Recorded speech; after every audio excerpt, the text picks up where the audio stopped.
His name is the most masculine ever in the history of the Senate. Ladies and gentlemen, the only senator with real balls. A well-deserved round of applause for our favorite senator, Richard Gordon.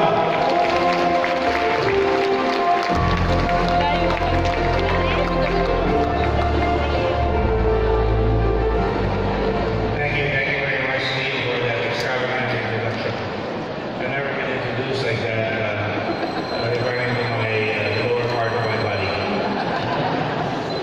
But nonetheless, thank you. I am very happy to be here. Sino ba hindi matutuwa? Kasama ko ang mga magagaling na tao, mabubuting tao, headed by Mr. James C., Dr. James C., my long-time friend. Palakpakan po natin.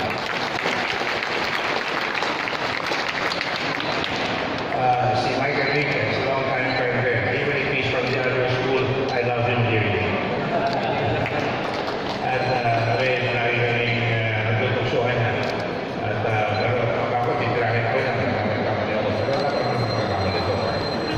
I'd like to also thank Benito, Don Benito, Don Antonio, mga kaibigan ko na ito na kaibigan ka. Of course, si Ramon Chumaying, isa mga kaibigan natin na talagang araw pa nagkakalunan. And of course, ang ating napakaganda, Fisher Park, Fisher of Men, Bobby Rosari,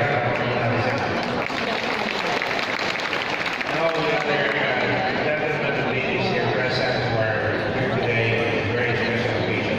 Ano na special ito dahil a picture speaks 1,000 words.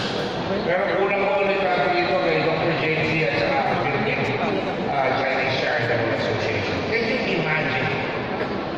140 taon. Hindi pa ho pinapanganak yung bagong Japan.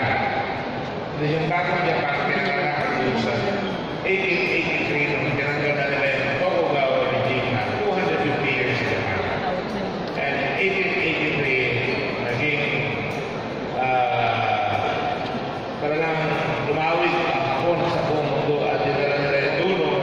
At wala pang 37 years, hinalo nila yung Russo sa Battle of Tsushima. Pinalunod nila yung Russian fleet. Wala sila ni Steve Hill, wala sila Ramen, puro mga naakin mo. Tinawag ko lang po yan para ipakita sa iyo kung gano'n katagal ang pagsisilbi ng Philippine Chinese Charitable Association. Kahit na ikaw very powerful, ayaw mo gumawa ng marko kung ano sa Japan. Pero yung musilak sa kalooban, na kawang gawa, o yung talagang mabuting kalooban for other people, yan ang napakahalaga. Napatakbo nila ang kanilang hospital at tapos sa pagkakaraming tutulungan ang hospital ng Philippine Chinese Charitable Association bukod sa being advanced sa mga kagamitan.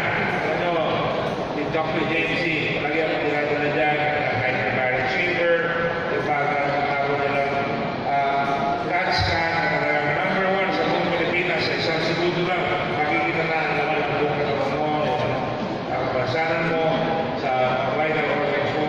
They're at the source point, palagi, sa pagdala ng makakatulong sa mga nakakasakit. But they're also at the point na talagang makikita nyo, sa Marawi, nagpunta na sila. Sa lahat, ayan, sa Yolanda. Every time, I know because we're both in the Red Cross, ang Philippine Charitable Chinese Charitable Association has been my partner all of my 49 years in the Red Cross. Kahit na sa pinatubo ng araw, sa earthquake, sa lumalantuan, kaya ako, kahira ako mamili ng tunay ng kaibigan. Ang mga kaibigan ko dito sa Philippine Chinese Charitable Association ay talaga hindi fair weather friend.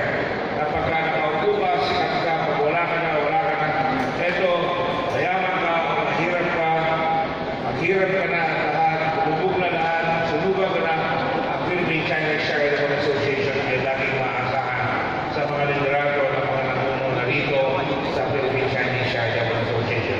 Let's all give them a very big hand.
binahagi nila yung kanilang pagsisikap na lumaki sila bilang negosyante sa karamihan ng mga maliliit at kapuspalan at mga vulnerable sa ating lipunan.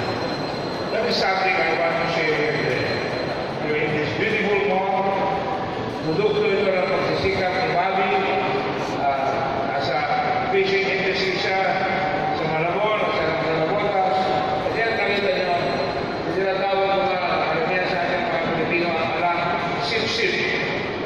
Sip-sip. Malapit sa mga nakikita para mapalakas.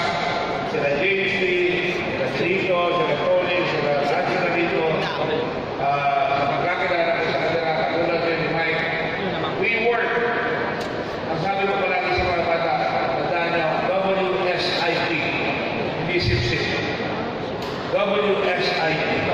Work, save, invest, prosper. And prosperity